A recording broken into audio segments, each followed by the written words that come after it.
In his first 35 games this year, Derrick White is averaging a career-high 1.5 blocks. And on New Year's Eve, despite getting punched on by Walter Clayton, he racked up 7 swats against the Utah Jazz, which tied the all-time record for blocks in a game by a guard. So what exactly makes Derrick White so good around the basket? And what separates him from other backcourt defenders? Now, first and foremost, White just has really good pop off the floor. Generally, I think he gets his best lift when he elevates off 2 feet. Even when aggressively moving to spots, he's great at finding his space and teleporting up. He's trailing De'Aaron Fox here from behind, and look how quickly he closes the distance to then again find his 2-foot base and spring up. And the thing is, White also has really good lift while he's off balance. If the offense gets him backpedaling, he's very good at keeping his chest in front of the ball and finding those windows to extend up and get a piece. This is just really good timing and balance here, where he's picking up Dylan Harper here in transition, and Harper initially beats him with this explosion to his left, but White vertically is still able to beat him to the spot and swap his finish off the glass. And when running this back, it almost looks like White gives him this angle, knowing he can beat him to the rim. Another big element to White's shot blocking is his timing and angles. On the weak side here, notice how he's going to rotate across but stays below the restricted area. From here, there's lots of space between him and the ball, but he doesn't really need to worry about covering that ground because the offense is coming towards him. So from here, he can just get vertical and allow the ball to meet him. We can see the same concept here in a gap, where he first beats the offense to the spot and kind of allows the ball to meet him. Off the ball, White's also great at racking up these blocks from behind, and this is where it all comes back to his spring and timing. As he's chasing from behind here, look how he's timing Markkanen's gather, and he gets off the floor right on his pickup, which allows him to make up the half-a-foot height differential. Pretty much the same thing here, where White is chasing around the screen, and he commits to his jump while Markkanen still has his feet planted on the floor, and that's another swat on the 7-footer. So because White has the lift and timing to play a lot bigger than what he actually is, the offense kind of respects him as a mini rim protector. You'll often see point guards spray the ball out as opposed to challenging him at the rim. And while Boston centers get pulled up and pick and roll, he can offer the extra layer of resistance underneath the action. Now, it's also important to note that White at the same time does have some limits around the basket. Being 6'4", there is a cap on just how effective he can be against certain players. If big men are rolling towards him, or an athletic slasher gets ahead of steam, it is very possible to overwhelm him at the rim. But at the same time, White's ability to rotate from the weak side, make plays from behind, and to surprise the offense with his verticality is more than enough to make him the best shot blocking guard in the league right now. But White's defensive impact doesn't stop there. Like we've already seen, the guy off the ball is really good at putting himself in the right spot.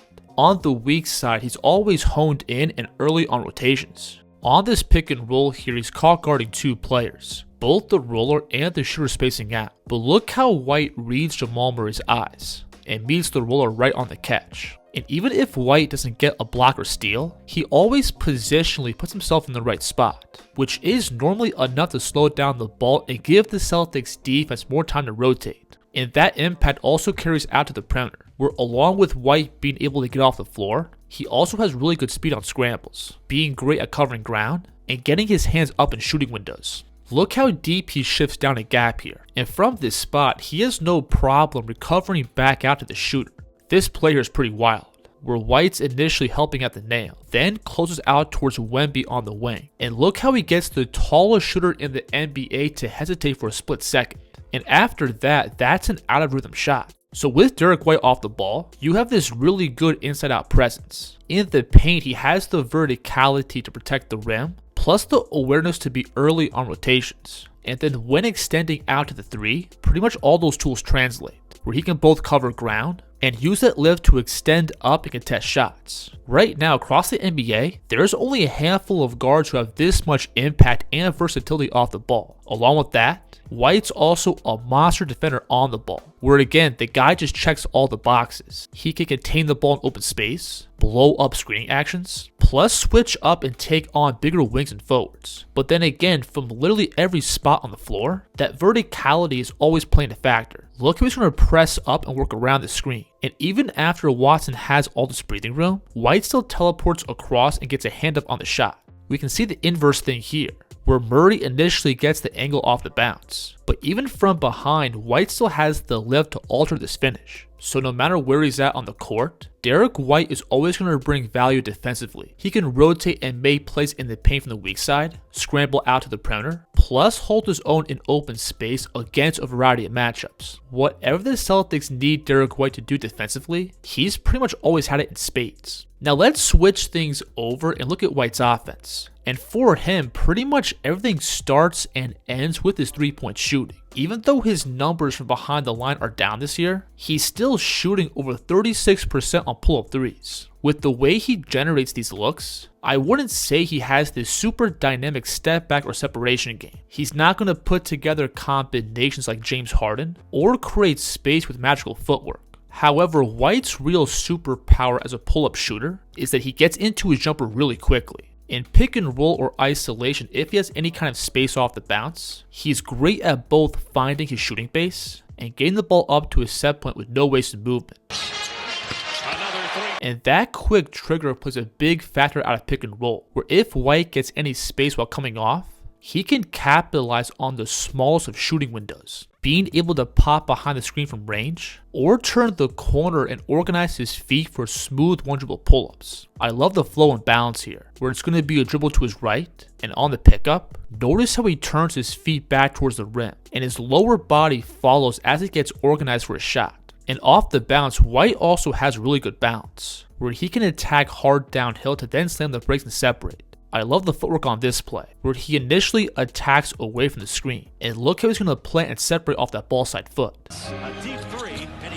And while working off these screens, White's also very good at leveraging the defense's momentum to create space. This shot's a miss, but I love the footwork, where White's going to pivot that left foot across to then turn and find space behind the line. And if he gets a switch, he does have enough pace and ball control to face up and create space off the bounce. As he's sizing up off the dribble here, look how he's going to hezzy up to then again plant and separate off that ball side foot. So again, while I wouldn't say White is the most advanced shot creator, his quick mechanics and sharp footwork are still more than enough for him to generate quality looks. Now a big chunk of Derrick's threes also find him off the ball, and while his numbers on catch and shoot looks are down, I still think these are good shots for him if he's both open and in rhythm. And because Boston has a very drive and kick heavy offense, these are shots that organically find him in the flow of the game. And I think if he continues to take looks that are open, the numbers on these shots should rise. Now, when looking at White scoring from below the arc, his volume is much lower than his three-point shooting, but in general, I think White can still do a lot of damage from these spots. In pick and roll, if the big is sagged back in a deep drop, and his man is chasing him over, those pull-up twos are right there for him. And then because defenses are so paranoid about that outside shooting, he often gets these flybys for easy one-dribble pull-ups. And many of the tools we saw him use to create space from three also carry over to his mid-range game, being able to attack hard spots to then slam the brakes and separate. Look how he's going to again use that ball side foot to plant and separate. And then when getting even closer to the basket, I think White has some good tools as a slasher and finisher. Again, because defenses don't want to give him clean pull-up threes, he's often pulling heavy gravity out towards the three, which gives him the leverage to initiate these drives. Look how Aaron Gordon off the catch here is heavily closing out. So White just runs through this pass and gets a baseline drive. Off the dribble, people also sleep on how good White's handle is. He's obviously not Kyrie Irving, but the guy is very good at using his feet to create momentum and angles. As he crosses the ball to his right here, look how he gallops those feet up to build a head of steam, giving himself a better burst into his drive. Same thing here. As the ball travels across to his right, look how those feet float up, turning this into a straight line blow by. When playing at a pick and roll, White also has pretty good pace too, being able to slow down and use his eyes to freeze the big man, opening up more runways to the basket.